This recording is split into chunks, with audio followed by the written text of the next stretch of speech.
Super solícito. Então, pessoal, boa noite a todos vocês que estão aqui hoje, numa noite chuvosa, às 8 horas da noite, depois de um longo dia de trabalho. Eu também venho do meu consultório lá da Garibaldi, fiz a agenda terminar em um horário propício, graças a Deus eu não encontrei tanto trânsito, teve uma queda aqui no sinal do YouTube, mas tudo bem, tá girando, viu? E ele deve estar ajustando lá, às vezes tem essas quedas de sinal, né? Mas aí depois vai cortar. Eu estou também transmitindo no meu Instagram, que eu faço as palestras hoje, gravo no meu Instagram, e depois eu baixo para o meu canal do YouTube, que é Flávio Nery de Azevedo, Nery com I. Algumas pessoas escrevem com Y, porque originalmente era com Y, meu avô era com Y, mas na identidade, quando fizeram a nossa, botaram Flávio Nery com I. Ficou menos chique, o Y dá mais um tom melhor assim. Minha irmã até hoje assina com Y, eu deixo botar com Y ou com I, tudo tanto faz. Mas então, estou aqui com o convite da nossa irmã Beth, que teve a possibilidade de um encontro comigo lá no La Harmonia, e me convidou para vir fazer palestra aqui já há algum tempo que ela vem falando, e a gente convergindo as datas, hoje a gente conseguiu, e obviamente que dia de semana não é tão confortável para mim, porque eu só atendo 2 dias no meu consultório, terça e quarta, e nesses dias de terça e quarta, quando eu tenho que vir uma noite de terça, eu não posso atender meus pacientes da noite. Eu remanejo para segunda, tento remanejar para outro dia, que não é legal para mim. Mas, como era uma casa que eu nunca vim, e eu gostaria de conhecer, e vejo esse povo jovem sendo recebido lá na frente com pessoas tão lindas, e com tanta alegria, né, que Beth é característica dela, esse entusiasmo, ela tem algo diferenciado, né, porque ela tem entusiasmo dentro dela, que eu também trago em mim. Ela é muito intensa, isso eu poderia definir pelos dias que eu convivei com ela, ela é de uma intensidade muito grande. Então aqui, só para falar, eu estou fazendo essa introdução, porque aqui algo deu errado, tá bom? Tentar novamente. Só para avisar que aqui Edson não está gravando. Minha assessora? Ah, que maravilha. Eu estou aqui com vocês no Instagram, e quem quiser depois ver a palestra, tanto no canal do Centro, né, que é o SEAS, e no meu canal do YouTube, Flávio Nery de Azevedo, não é com a mesma velocidade do SEAS, porém, eu baixo no meu canal do YouTube, e logo 2 dias, 3 dias depois, se der tempo, eu baixo no meu YouTube. No meu canal do YouTube. Baixo no Instagram, depois vou pro YouTube. Aí tá gravando? Vamos ver? Tinha caído, viu? Edson é um querido, que também eu tive o prazer de conhecê-lo numa das aulas lá no Centro Espírita Harmonia, né, na ULI. Ele fez lá um módulo lá que eu estive dando aula, e aí criamos um vínculo. Ele veio até a mim para participar do meu grupo de leitura avassalador o ano passado. Ele não aguentou. Quem assistiu Tropa de Elite, né, fala, peça para sair 01. Tem um filme, né, que é Capitão Nascimento, que é Wagner Moura, né? Que aí disse assim, peça para sair 01. Quem não consegue ser da tropa do BOPE, tem que ser, né, da polícia que não é do BOPE. Aí ele não aguentou, ficou para cá, estica de lá, conversa para cá, Flávio, eu não aguento, que eu tenho 3 filhos, que não sei o quê, cote, minha esposa tem... Aqui a esposa tá ali. E ele só conseguiu ler um livro, disse, meu Deus, como é que vocês leem numa velocidade dessa? Não é, gente, é porque a proposta é tirar a gente dessa zona de conforto que nós ficamos. De um modo geral, nós temos muito mais habilidades e possibilidades, muito mais talento do que sequer nós imaginamos. E ficamos, muitos de nós, acomodados, com justificativas as mais variadas. Não estou dizendo que Edson fez isso, mas o que é comum desde 2021 que eu trago esse grupo, né, de leitura avassaladora, é as pessoas saírem com as justificativas as mais assim variadas, e no fundo, elas voltam para a vida lá fora e passam o ano inteiro, são incapazes de lerem 10 livros no ano, que seria uma média mínima, 12 livros, 1 por mês. Era o mínimo que nós deveríamos ler. Porém, nem isso a gente consegue. No grupo, a proposta foi justamente essa, como Adenauer fala lá no La Harmonia, é devorem livros. Devorem livros, porque a gente tem perda de tempo com Instagram, com WhatsApp, com rede social. Se você contabiliza ao final do dia, você teria lido várias obras, inclusive a codificação, que muito poucos de nós espíritas lemos: o Livro dos Espíritos, a Gênesis, o Céu e o Inferno, o Evangelho e o Livro dos Médiuns. Normalmente, as pessoas não têm hábito de leitura desses livros. Que dirás as obras de André Luiz, as obras de Joana, as obras de Manuel Flomeno, as obras de Amélia Rodrigues, e eu me via nesse lugar, sem ler essas obras, militando no movimento espírita, lendo algumas delas, mas não todas. Eu digo, não, eu tenho que sair desse lugar, e aí, com certeza, o incentivo maior do meu mestre, meu pai espiritual, entre aspas, André Luiz Peixinho, que nos deixou, desencarnou no dia 30 de março de 2024, aos 72 anos. Então, quando o Peixinho parte, ele deixa o seu legado, e uma das coisas que ele deixou para mim, e dentre tantas outras que eu aprendi com aquele cara, uma mente brilhante, foi o hábito da leitura, que ele tinha desde pequeno, desde cedo, como a Leonora também, sua irmã, e eu digo, não é possível que esse cara leu 4.500 livros, 5.000 livros, e eu passo a vida inteira, não leu nem 1.000, não leu nem 100, nem 200, tem uma coisa errada comigo. Só pode. Não pode ser. Deve ter uma coisa errada comigo. Porque ele também, como um cara militante do movimento espírita, presidente de federação, tem toda uma dinâmica de médico, psicólogo, filósofo, coordenador de grupos de tudo aí nas universidades, e consegue ler tanto, o que é que eu estou fazendo com o meu tempo, que não estou dando essa prioridade também no mundo da leitura. E foi aí que eu criei o grupo com uma proposta de competição, e nessa competição, porque a gente sabe o nosso nível evolutivo para o tema de hoje, mundos de provas e expiações, que é o que nós vivemos, muito próximo dos mundos primitivos, ainda predomina o mal, e ainda predomina essa coisa não da cooperatividade, que deveria ser a lógica que deveria forjar as nossas relações. A gente é forjado numa lógica da competitividade.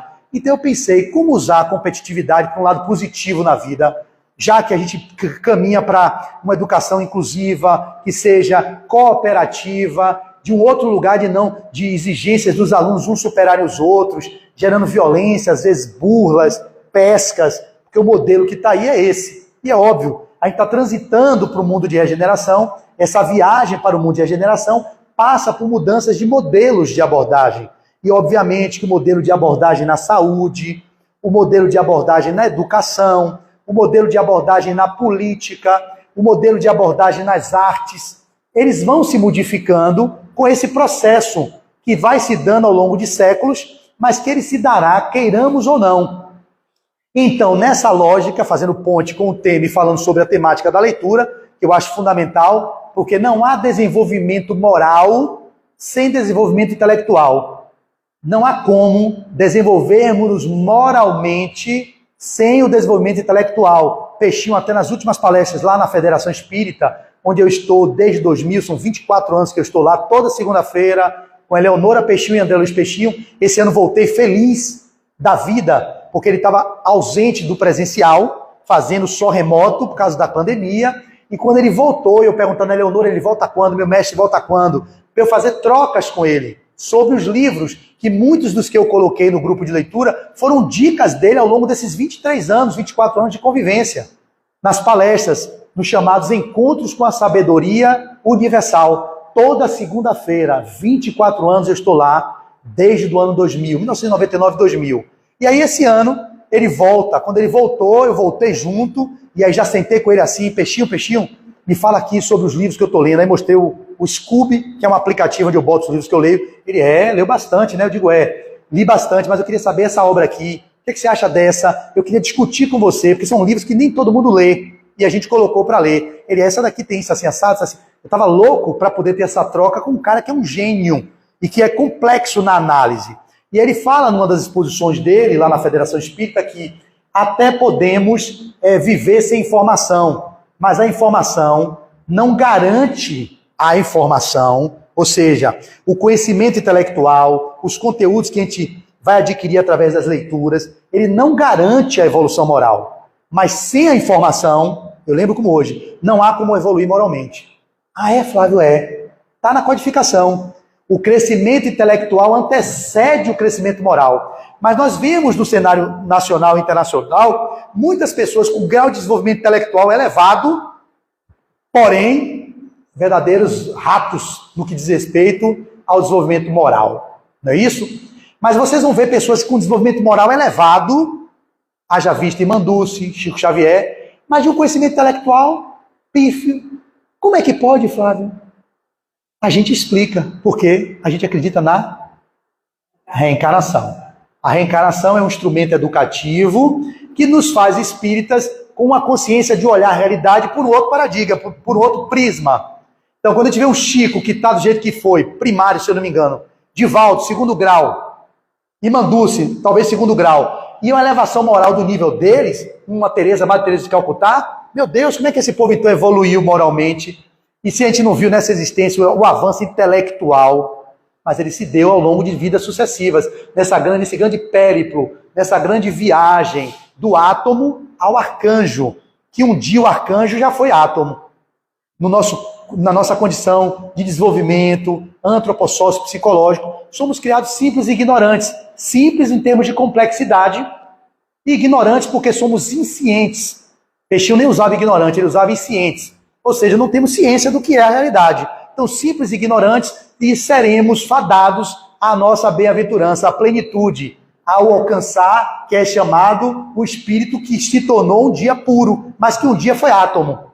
Não átomo o próprio espírito, mas enquanto princípio inteligente, que vai habitar no reino mineral, onde lá os fatores que são agregadores entre os átomos, que formam as moléculas, e que depois vão se mergulhar no reino vegetal, para trazer as sensações, depois mergulha enquanto princípio inteligente no reino animal, para viver os instintos, viver aquilo que é do reino animal, e nós que somos animais ainda, porque temos o sistema límbico e o sistema reptiliano, que constitui o ser humano, para nos tornarmos seres que somos hominais e seres angelicais, espíritos puros um dia. Esse périplo se deu ao longo de bilhões de anos, desde os coacervados no oceano, nessa grande viagem que nós estamos trilhando ao longo de sucessivas existências, com os mundos primitivos, agora mundos de provas e expiações, transitando na transição planetária para mundo de regeneração, para que cheguemos depois aos mundos felizes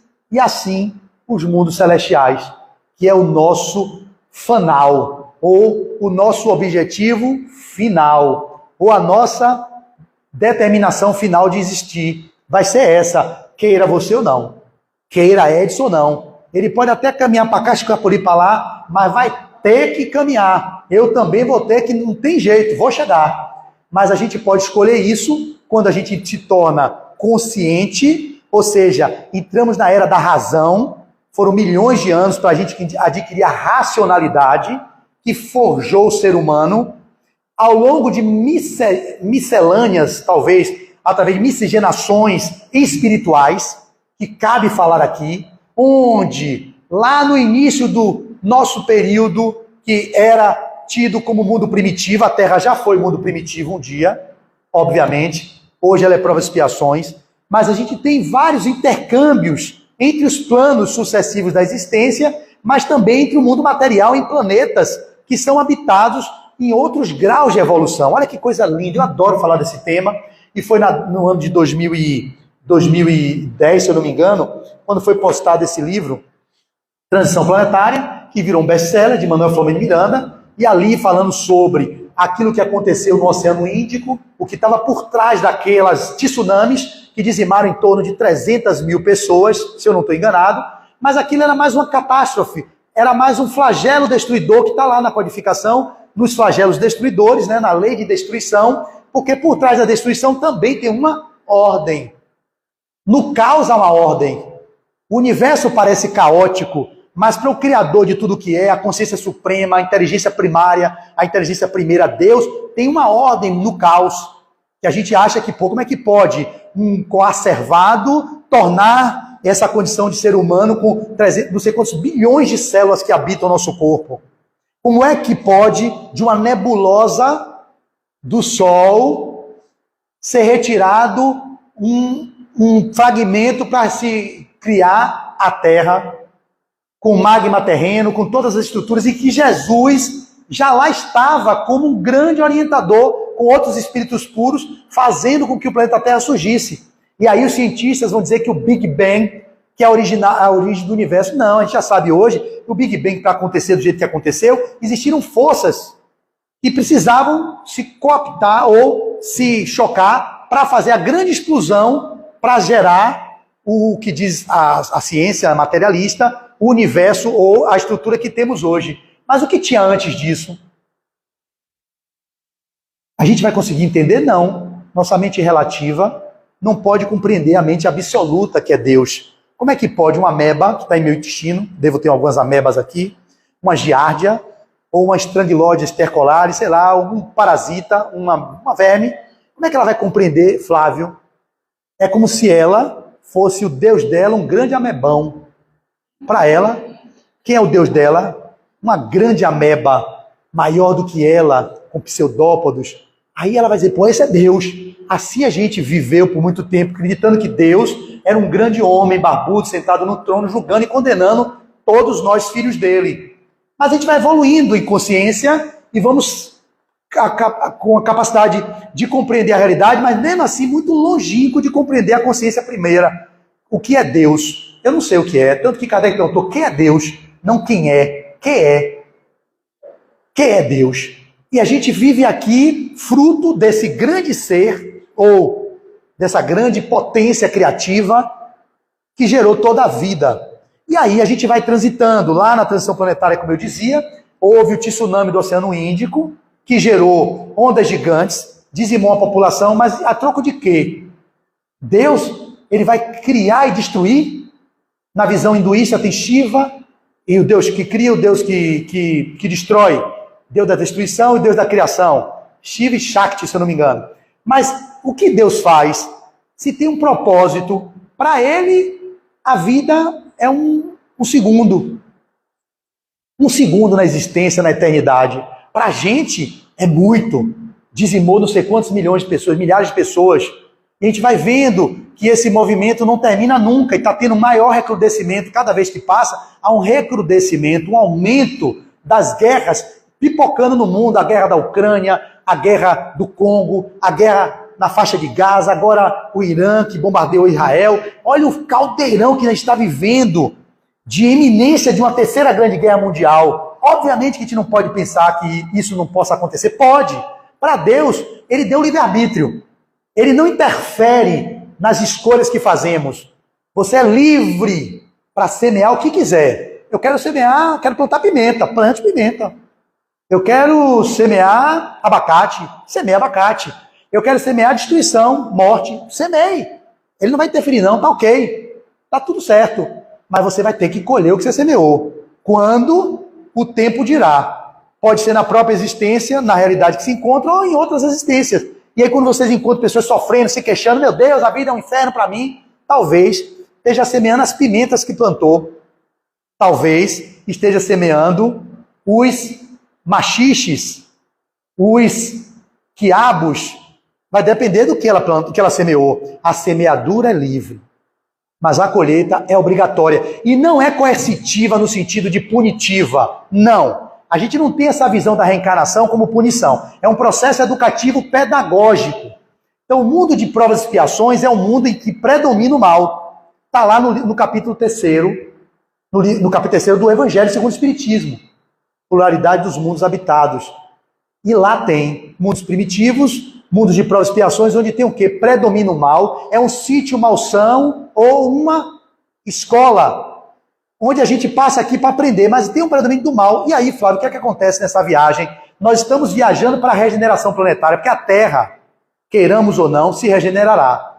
Nós que não nos enquadrarmos no perfil de regeneração do planeta, seremos exilados. Quando eu faço a ponte com o que eu dizia antes, lá atrás, enquanto mundos primitivos, os capelinos, que está no livro de Edgar Morin, Os Exilados da Capela, eles foram exilados da capela da constelação do Cocheiro, onde existia um sistema solar próprio, e de lá eles migraram para reencarnarem na Terra. Olha que lindo isso. É tão lindo isso. A justiça em tudo, meus amigos evangélicos. Flávio, como é que pode? Como é que tem 8 bilhões de habitantes hoje na Terra? Vem de onde? Ô, meu irmão, não dá para discutir.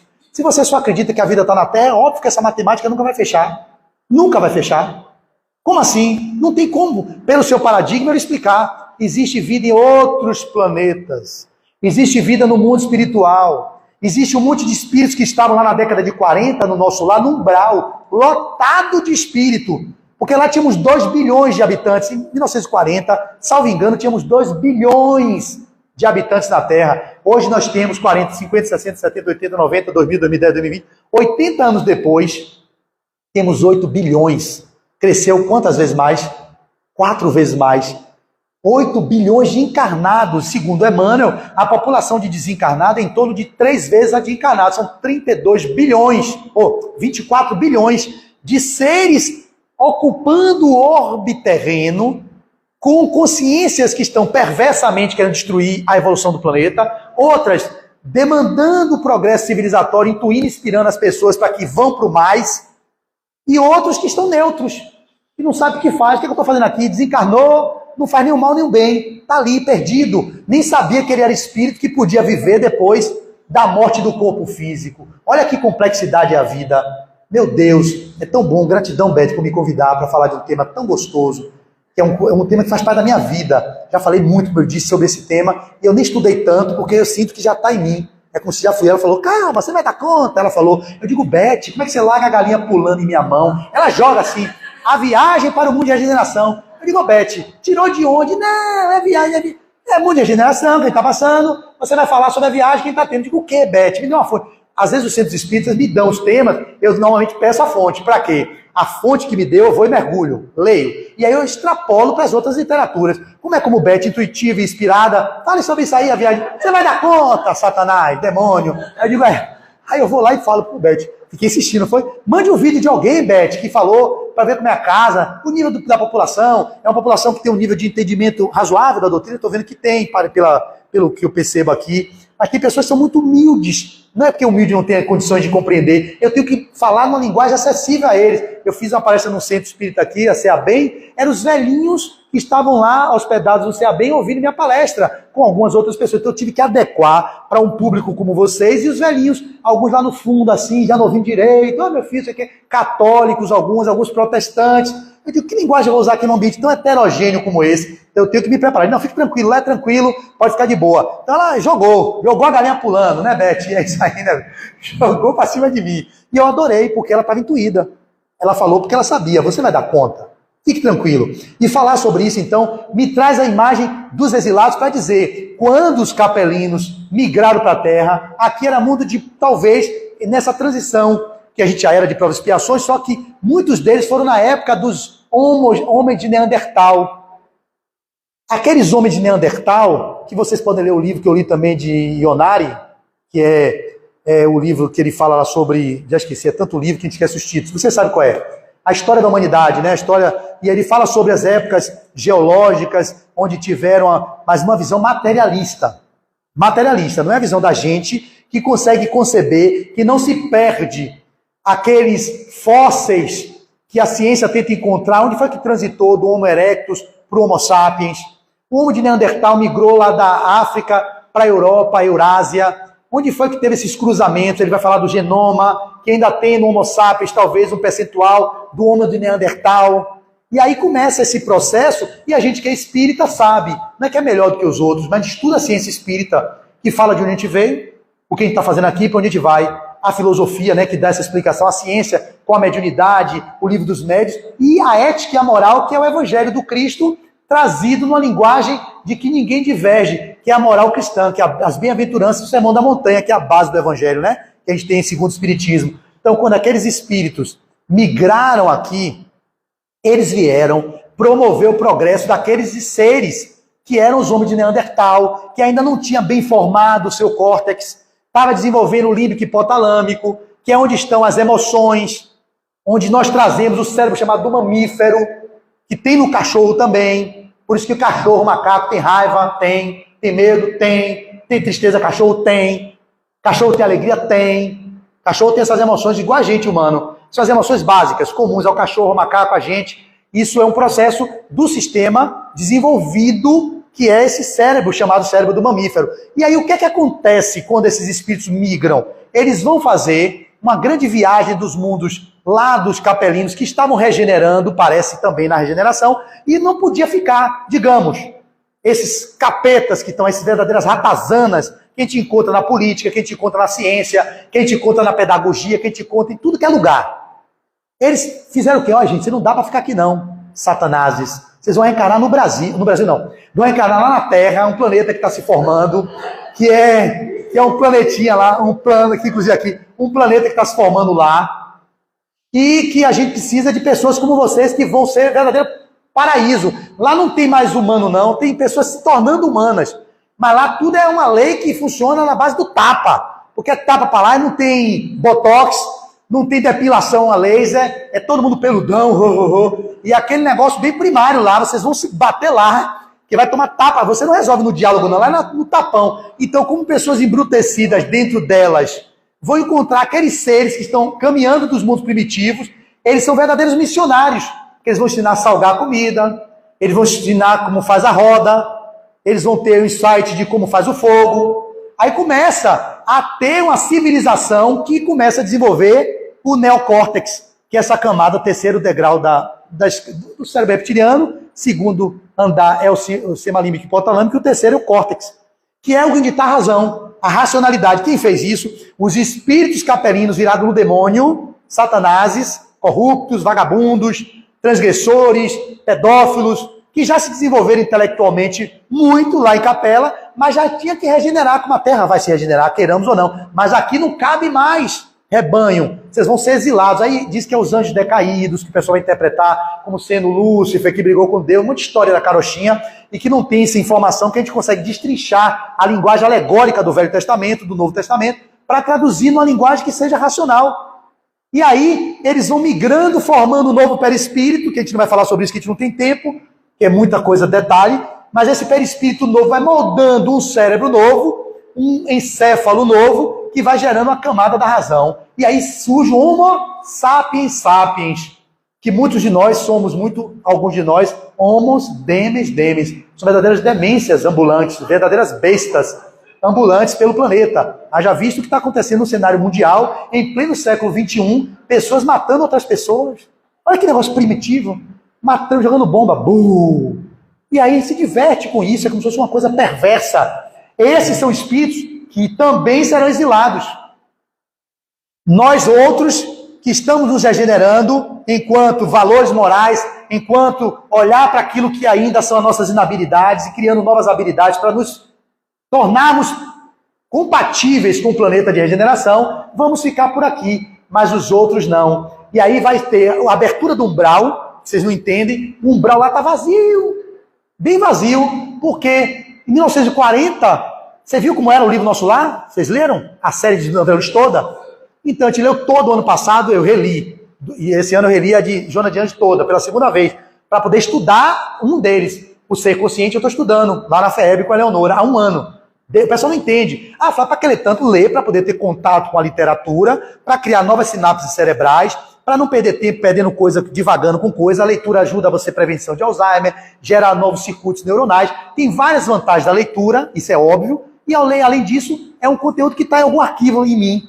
Mas aí no estudo e daí não importa. Um deles eu estou estudando, que é o Ser Consciente, há um ano. Que é um livro que eu li em 3 horas, eu estou desde março até agora estudando na FEB.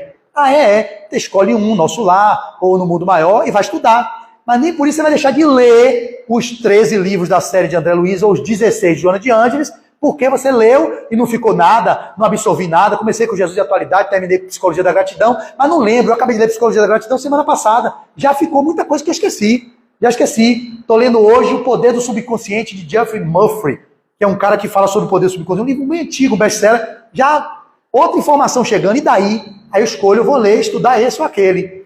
Essa digressão é para mostrar que essa formação que a gente tem foi fruto de experiências adquiridas por esses seres satanases, perdidos lá em Capela, que vieram, não perde. Espírito retrograda, ele só estagna ou evolui. O conhecimento adquirido é perdido? Não. Está tudo nele, como o Chico trouxe, armazenado no inconsciente, Irmã Dulce, Madre Teresa, Divaldo, toda a bagagem que ele traz, como eu trago das minhas vidas anteriores. Os capelinos também vieram para cá, e aí, claro, um cérebro embotado, porque não era com a mesma dinâmica cerebral que tínhamos no nível que temos hoje. Eles tiveram que fazer com que aquele neocórtex surgisse, impregnando através da fecundação, da troca de genes, gerando esse corpo maior, que é o córtex, para que a razão pudesse habitar naqueles seres que eram bem silvícolas, estágios bem primários do processo da evolução. E aí foram, trouxe a Era da Razão. Essa Era da Razão, ela vige hoje. Só que a gente está regenerando, está viajando para qual mundo? Para a Era do quê? O Homo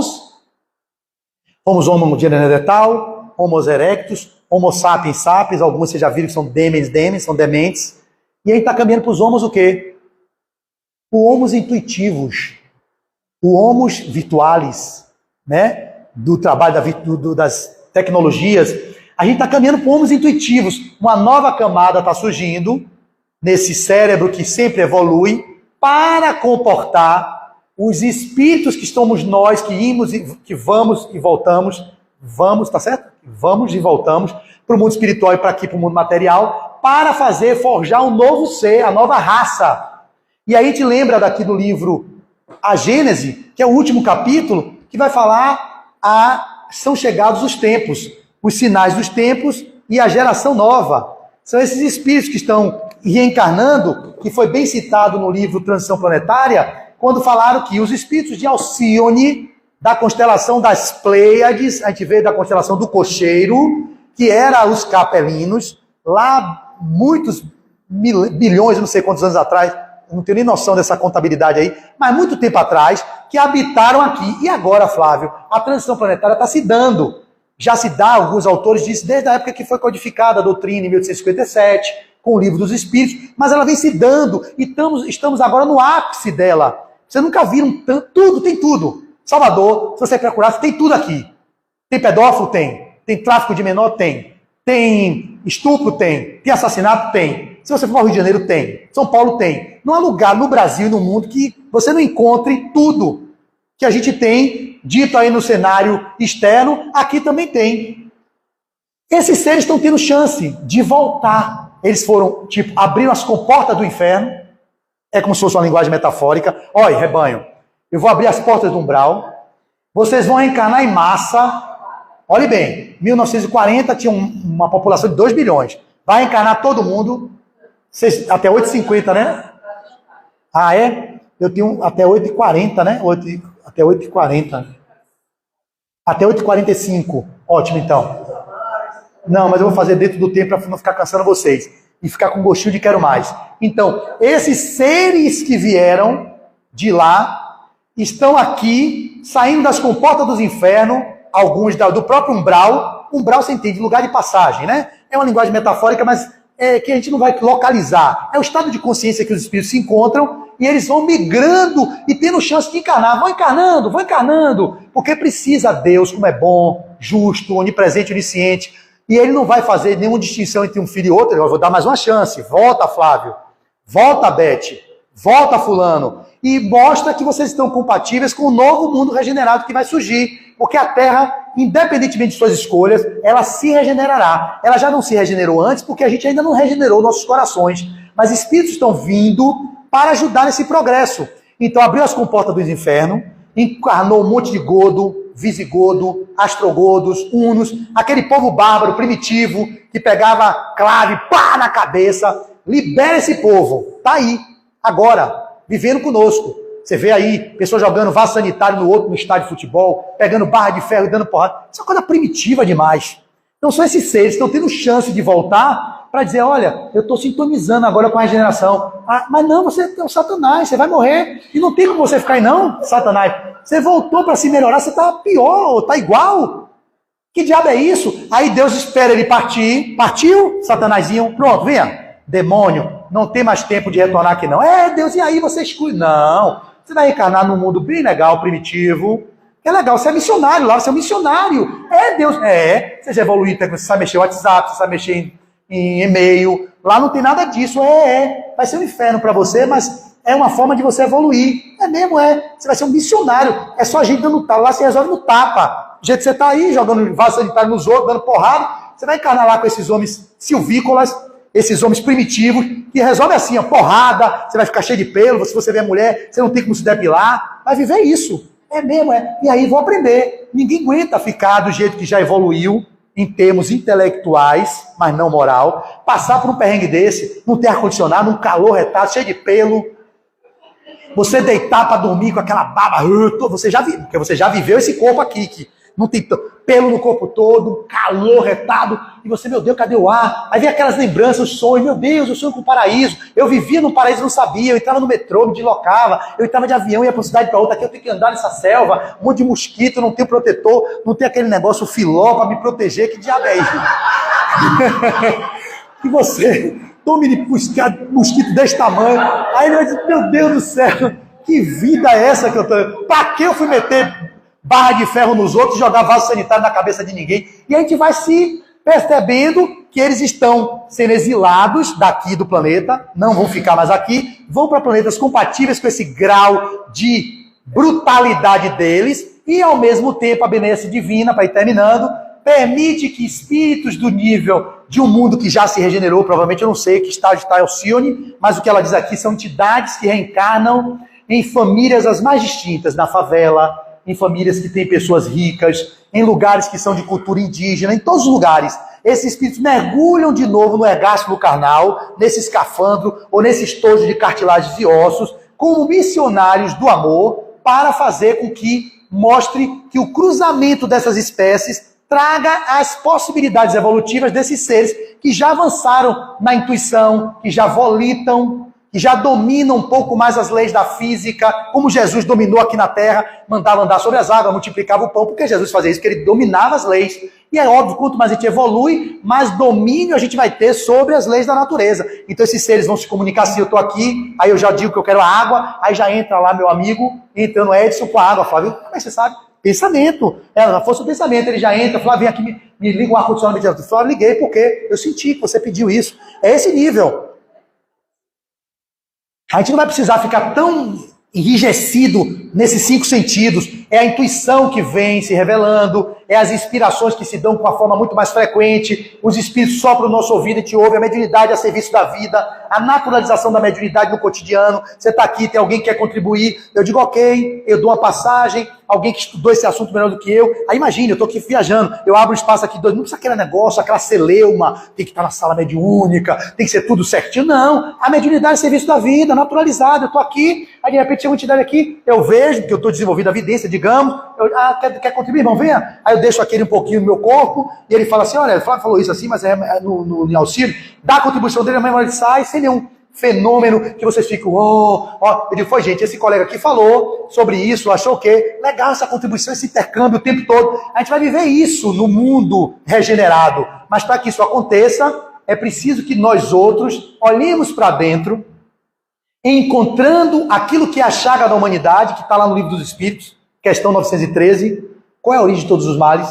Vide o egoísmo. Encontrando-se egoístas que somos, todos, a doença do ego, todos somos, a gente procura 919, que é o Conhece a Ti Mesmo, que Santo Agostinho deixou como roteiro, olhando para esse processo de autoconhecer-se, autodescobrir-se, autotransformar-se, autoiluminar-se, autodeterminar-se, nós vamos encontrar nossa designação pessoal, que é vir fazer com que as nossas habilidades se prevaleçam em relação às nossas inabilidades, sem culpa, sem julgamento, sem censura. Apenas aquele que se descobre e que se revela na sua melhor versão, sendo a contribuição que o mundo precisa. Ainda vai predominar o mal, porque a gente está nesse mundo de expiações, mas aquilo já está trazendo um norte. Olha, Flávio, você continua sendo maledicente, você continua sendo uma pessoa promíscua, você continua sendo um cara corrupto, você continua tendo algumas inabilidades que você viveu isso a vida inteira. Vai repetir isso de novo?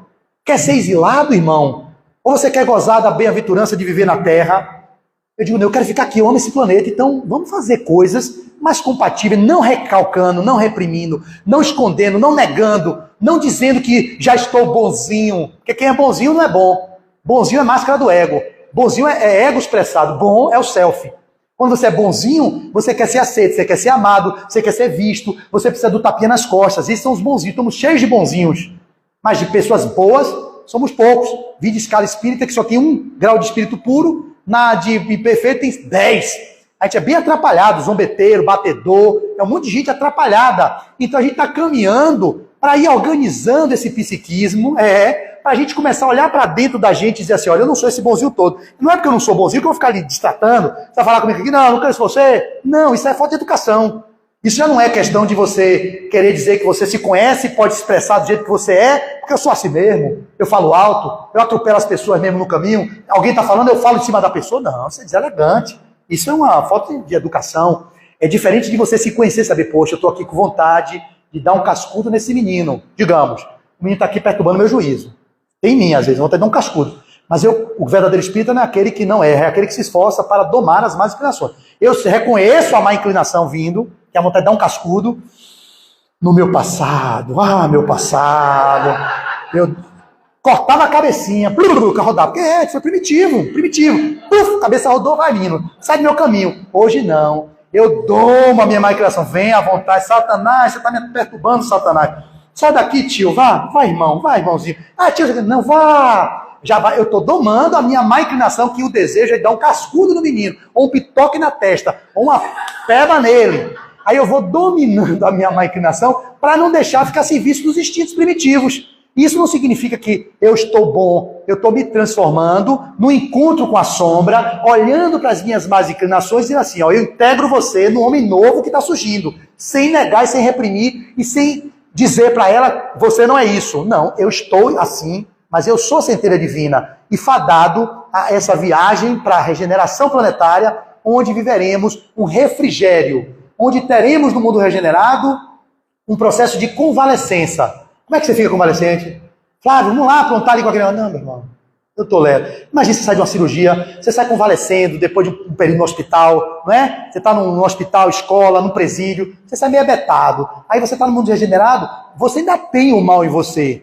Só que você já não busca isso a todo instante, porque no mundo regenerado ainda tem o mal. O pessoal pensa que não. Provas e expiações predomina o mal. No regenerado existe o mal, só que há uma consciência de Beth, de Flávio e de Edson de que o mal ainda habita em mim, porém, eu já estou tendo consciência sobre ele. Eu já não estou negando ele. Então a regeneração não é uma mudança para o estado de plenitude, de espírito feliz, espírito bem-aventurado, não. Isso vai determinar um processo de autoconsciência, de autotransformação, que levará você a esses mundos felizes. Que lá sim predomina o bem. Mas nos mundos celestiais já não existe o mal. O mal é uma mera quimera, uma lembrança das vidas anteriores que aqueles espíritos vivenciaram. Nessa perspectiva, o tempo já se esvai, são 8h45.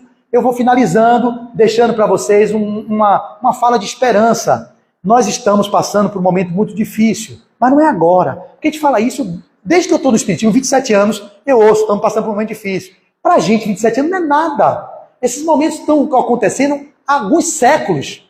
Esses momentos que vêm aparecendo no planeta, os cataclismas, os tsunamis, os vulcões em erupções, acontecem os flagelos muito frequentemente. Mas o momento agora é o momento do processo moral da civilização. As pessoas não estão tendo pudor de revelar-se maldosas, de revelar-se perversas. E além disso, tem os seguidores nas redes sociais, no Instagram e nas outras, no YouTube, que seguem milhares de pessoas que pregam mal de forma aberta, de forma desenfreada. Isso é que é a queda da máscara, onde as pessoas estão se revelando na sua versão, que nem sempre é a melhor versão delas, é uma versão piorada, que fazem questão de sintonizar com mentes desencarnadas. Muitos de nós lemos o livro Libertação, como vocês viram, Gregório, que tem as suas falanges de espíritos que estão aí espalhados, e muitos desses que estão aí são verdadeiros espíritos das falanges de Gregório, que tem um propósito de fazer o mal, vem com um propósito de fazer o mal. Muitos somos inconscientes, eu digo assim, minha estatística, 8 bilhões de pessoas no planeta, eu diria que 7 bilhões vivem na inconsciência. Eles não querem fazer o mal, estão inconscientes. 5 bilhões, meio bilhão, é como se estivesse na consciência. Estou até sendo otimista, meio bilhão consciente. E meio bilhão na anticonsciência, ou seja, com o propósito de fazer perversidade. Algumas lideranças que estão no cenário atual, não vou citar, porque aqui não é lugar para isso, mas a gente tem que ter clareza disso. Essas pessoas que fomentam guerra, que fomentam ódio, que destroem as outras nações, eles estão a serviço de Gregório. São a serviço de Gregório. São espíritos empedernidos na maldade e que têm o propósito de coaptar esses 6 bilhões, 7 bilhões de inconscientes, que são assim, rebetados, massa de manobra, gados que ficam assim, seguindo quem vai, quem lidera. Vou seguir esse cara aqui, Kardec, está falando aqui, vou com ele. Aí quem é que segue, vamos supor, um ser que está na consciência, vai para o mais, sai da inconsciência e começa a ter consciência. Mas outros vão seguir os que estão na anticonsciência, com o propósito de fazer um desserviço para tentar impedir o processo civilizatório. Mas não conseguirão, porque eles passarão e nós outros seremos aqueles que viveremos o mundo da regeneração se fizermos a escolha pelo amor, pela compaixão, pela caridade, pela fraternidade, pela solidariedade, sem negar ainda em nós o egoísmo que habita nos nossos corações. Era esse o recado que eu tenho para hoje, que a nossa viagem seja leve, divertida, fácil e orgástica. Muita paz e muito obrigado.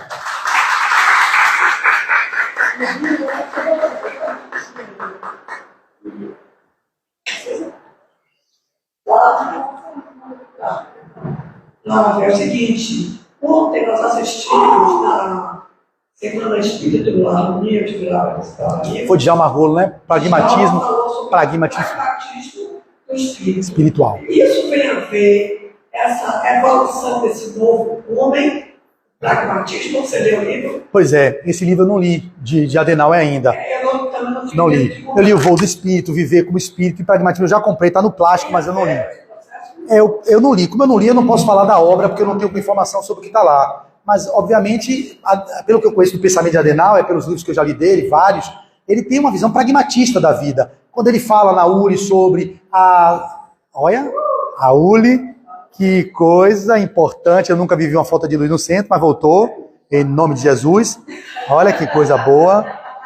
O Instagram caiu, porém, ele vai voltar. Então, falando aqui para vocês assim mesmo, fica aqui com essa informação. Como ele está vivendo a questão do pragmatismo, o que seria o pragmatismo? A mediunidade a serviço da vida, a naturalização da mediunidade, a gente viver essas possibilidades de construção de um mundo onde vocês não criem tantos subterfúgios para revelar o que vocês são. Ou seja, uma sociedade da hipocrisia, onde os sepulcros caiados na linguagem do Cristo desde 2024 anos atrás, quando ele falava sobre aqueles brancos por fora e podres por dentro, nada mais era do que isso. Era um povo que fazia um verniz social de uma máscara de bons moços, de pessoas que eram solícitas e que eram doutores da lei, mas no fundo eram verdadeiros hipócritas.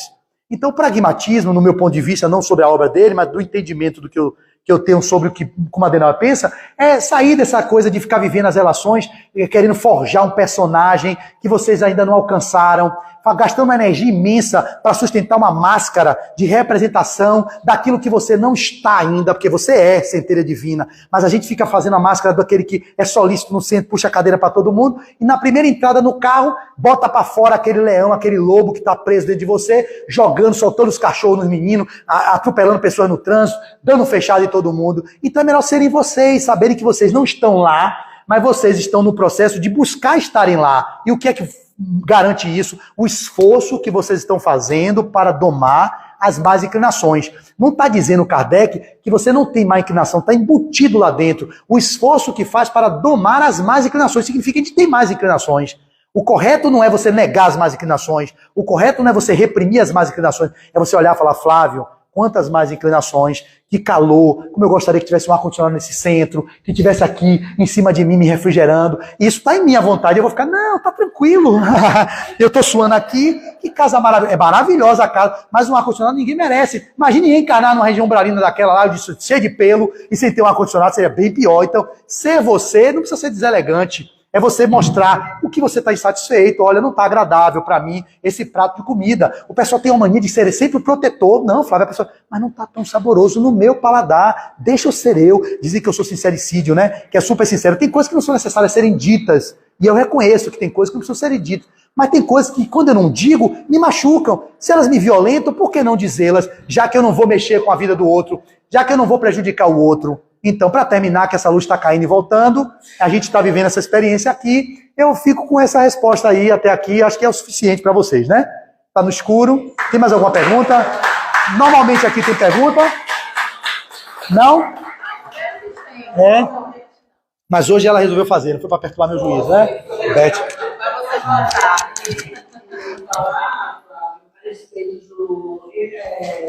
A Caminho da Luz. Sim. Caminho da Luz. Tem muito a ver na obra. Isso. Você quer falar da Caminho da Luz? Não.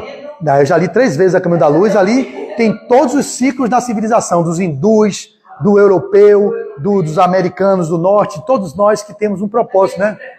É maravilhoso. É isso mesmo. Os Exilados de Capela também traz, é uma obra magistral.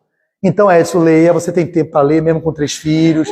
Vocês também, incentivem-se a leitura, não fiquem com aquilo que eu disse, aquilo que eu digo é minha interpretação do que eu entendi, mas eu tenho um viés na minha interpretação, que é o nível de evolução que eu alcancei, que pode ser muito limitado, para extrapolar o que vocês poderiam alcançar, um outro nível de compreensão. Então vamos para a leitura, porque não há evolução moral sem evolução intelectual, tá bom? Eu agradeço e vamos embora.